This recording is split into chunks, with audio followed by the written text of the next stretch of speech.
सुबह उठ के सारी देखी है जी। रात बहुत बहस हुई है इस ग्रुप में। बहुत अच्छी बात है भाई, सारे दोस्त कंट्रीब्यूट करेंगे तो ही कुछ ना कुछ बनेगा। लेकिन कुछ भाई कह रहे थे कि यार ना हमें चाहिए कि हमें एहतजाज की तरफ जाना चाहिए। तो मेरे भाई, इस गवर्नमेंट के सामने एहतजाज करना भैंस के आगे बीन बजाने वाली बात है। यार सरकारी मुलाजमीन एहतजाज करने के लिए ही तो गए थे ना, क्या बना है उनके साथ आप सबको पता ही है ना। तो वैसे भी ये पीएम उससे ही तो मॉनिटर हो रहा है, उसके सामने हम उसे जाके क्या कहेंगे? हमारी किसी ने बात भी नहीं सुननी। ठीक है, हाई कोर्ट में हम सब दोस्त गए थे जब, तो सब दोस्त कह रहे थे कि यार कुछ नहीं होना जी, कुछ भी नहीं होना। मेरी इन्फॉर्मेशन के मुताबिक कस्टम वाले जो पिटिशनर हैं उस पे ना FIR दे रहे हैं ना सीजर्स बना रहे हैं। सही है, अभी हाई कोर्ट सर्टेन नहीं है, उसमें भी अनसर्टेनिटी चल रही है। उसमें ये है कि उनको सारा पता लग गया है हाई कोर्ट को कि चले इनका काम था एक्सप्लोजिव वालों का के फार्म चेक करना, ओगरा वालों ने साइट्स देनी थी और डिस्ट्रिक्ट एडमिनिस्ट्रेशन ने चलो वो पंप सील कर दी है। लेकिन ये कस्टम का क्या काम था अभी कस्टम वालों को भी पता नहीं चल रहा कि हमारा क्या काम था, क्योंकि इन्हें ऊपर से ऑर्डर आए हुए थे।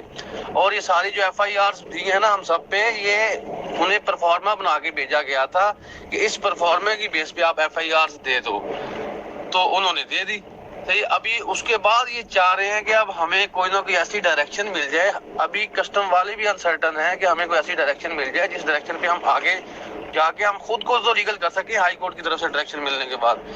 क्योंकि अब उन्हें सारा पता है कि यार ये जो 5 साल का रिकॉर्ड मांग रहे हैं, FIR दे रहे हैं 5 साल, इसमें माल मुकदमा फिर बन जाएगा जो आप सबका भाइयों का, कुछ किसका 2.5 करोड़ है, किसी का 3 करोड़ है, 5 करोड़ है। तो भाई 5 करोड़ रुपया जब कोई भी वकील कहेगा जी हाँ जी सानू माल मुकदमा शो करो, साडा माल मुकदमा कित्थे है, तो कित्थों लेके आएंगे कस्टम वाले माल मुकदमा? ये सारे अनसर्टन है। तो हर बंदे की राय भाई मोहतरम है, बहुत मोहतरम है सबकी राय। एहतजाज की तरफ अगर जाना चाहते हैं तो भी सारे मुतफिक होके ही जाएं। लेकिन मेरा आपको ये मशवरा होगा कि सारे एक दफा हाई कोर्ट में चले। मैंने पहले दिन से कहा था कि हाई कोर्ट में अगर 400-500 पिटिशंस हो जाएंगी ना तो हमें बहुत फायदा होगा। लेकिन अभी टोटल भला कितनी है लाहौर हाई कोर्ट में? मेरे हिसाब से 50 से 55 है बस। तो अगर 400-500 रिट्स हो जाएंगी हाई कोर्ट में, सारी इकट्ठी हो जाएंगी, तो हमें उसका बहुत फायदा होगा। इन्हें सुनने में मुश्किल पेश आया करेगी। जिस तरह अब अटॉर्नी को उन्होंने फोकल पर्सन बनाया है, वो अब सबको सुन रहा है, अटॉर्नी जनरल बाजवा साहब, तो उसे भी सुनने में मुश्किल पेश आएगी, वो भी अपनी जान छुड़ाने की कोशिश करेगा। सही है, और अगर अल्लाह ना करे अगर हमें हाई कोर्ट रिलीफ नहीं देगी तो फिर हम सुप्रीम कोर्ट में भी सारे स्ट्रेंथ के साथ जा सकेंगे। अब 40-50 बंदा सुप्रीम कोर्ट में जाएगा, वो भी उठा के फेंक देगी। सही है, 500-600 बंदा हो, रिट्स हो, पिटिशंस बनी हुई हो, आपकी पिटिशन लगी हुई हो, सारी अगर अब देखें हाई कोर्ट में जो लास्ट हियरिंग है ना, उसका आज डिसीजन आना है। सब भाई इतने वो क्या कहते हैं ना उम्मीद ना हो, उस डिसीजन के पढ़ने के बाद पता लगेगा कि हाई कोर्ट की डायरेक्शन क्या है। और भाइयों ये FIR तो सब पे होनी थी। सही है, वो तो जो ये रुकी हुई थी ना, ये सिर्फ और सिर्फ रुकी इसलिए हुई थी कि अभी इनको अनसर्टेनिटी चल रही थी कि हमने करना क्या है। तो अभी FIR जिन्होंने सब पे दी हैं, और मेरे हिसाब पे जिन पे नहीं, अगर जिनके पास FIRs नहीं पहुंची ना, उनकी भी बनी पड़ी हैं, लेकिन अभी इन्होंने कोर्ट्स में जमा नहीं करवाई कस्टम कोर्ट में।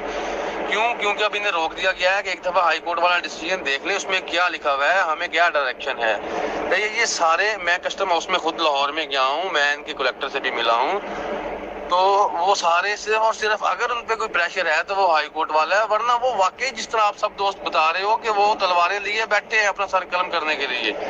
सही है, तो देख ले, अब एहतजाज करना है तो एहतजाज में जब हम जाएंगे तो कोई भी भाई फिर अपने डॉक्यूमेंट भी कंप्लीट नहीं कर सकेगा, क्योंकि वहां पे सबको होना पड़ेगा।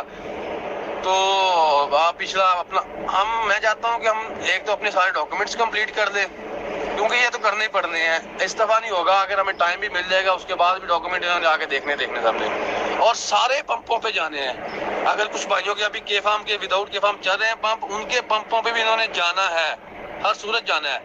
तो मैं कहता हूँ आप रिट्स में चले जाएं, अपने डॉक्यूमेंट भी कंप्लीट कर लें, तो उसके बाद देखते हैं। अल्लाह बेहतर करेगा, अल्लाह खैर करेगा। अगर सारे यूनाइटेड होंगे तो हमें कुछ नहीं होगा, अगर यूनिटी नहीं होगी तो फिर वाकई वही अपने सर बचाओ इनसे। اب جو نئے بھائیوں پہ ایف آئی آر ہوئی ہیں نا، ان میں انہوں نے وہ 5 سال کا بھی ڈالا ہوا ہے پچھلا ٹیکس، وہ ایف آئی آر ساتھ لگا گیا کہ جب نئی ریٹس ہوں گی تو اس میں یہ بات آٹومیٹیکلی جو ریٹ چل رہی ہے ابھی شاہ جمیل صاحب کے پاس لاہور میں، اس میں یہ بات بھی مطلب پتہ لگ جائے گی کہ یہ اس طرح بھی کر رہے ہیں، یہ 5 سال والا بھی یہ کر رہے ہیں، تو اس میں دیکھیں گے، اس میں جج صاحب نے انہیں روک دیا تو ویل اینڈ گڈ ہے، ٹھیک ہو جائے گا۔ اگر نہیں روکا انہوں نے، اللہ نہ کرے اس طرح ہو، تو اس کے بعد پھر ہم اس کی کویشمنٹ میں چلے جائیں گے ایف آئی آر کی، سارے دوست مل کے، لیکن سب کو اکٹھے ہو کے جانا پڑے گا، ایک ایک کی انہوں نے ایف آئی آر بھی کویش نہیں کرنی، یہ سب لوگوں کو مل کے جانا پڑے گا۔ ایف آئی آر ساری ان کو بھی پتہ ہے، کسٹمر والوں کو بھی پتہ ہے کہ پرفارما فل کیا ہے، ایف آئی آر ساری نل اینڈ وائڈ ہے، تو لیکن اب ہمیں قانونی جنگ تو لڑنی پڑے گی نا، اور قانونی جنگ اگر ہمارے پمپ ڈیزل ہو جاتے ہیں اس کے بعد بھی لڑنی پڑنی ہے، انہوں نے تنگ کرنا ہے ابھی ہمیں۔ تو میرے بھائیو سارے متفق ہو گئے، سارے اکٹھے ہو گئے، اس طرح جو بھی آپ لائے عمل تیار کرتے ہیں وہ کریں اور اس پہ عمل درآمد بھی کریں۔